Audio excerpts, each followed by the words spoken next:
at ang ibinubulong ng iyong puso.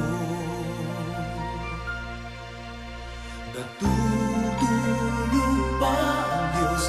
Natutulog ba?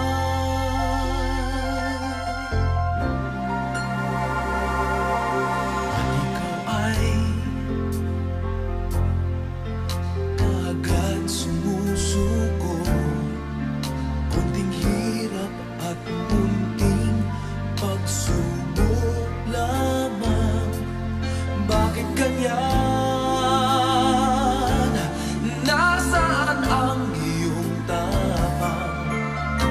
Naduduwag, nawa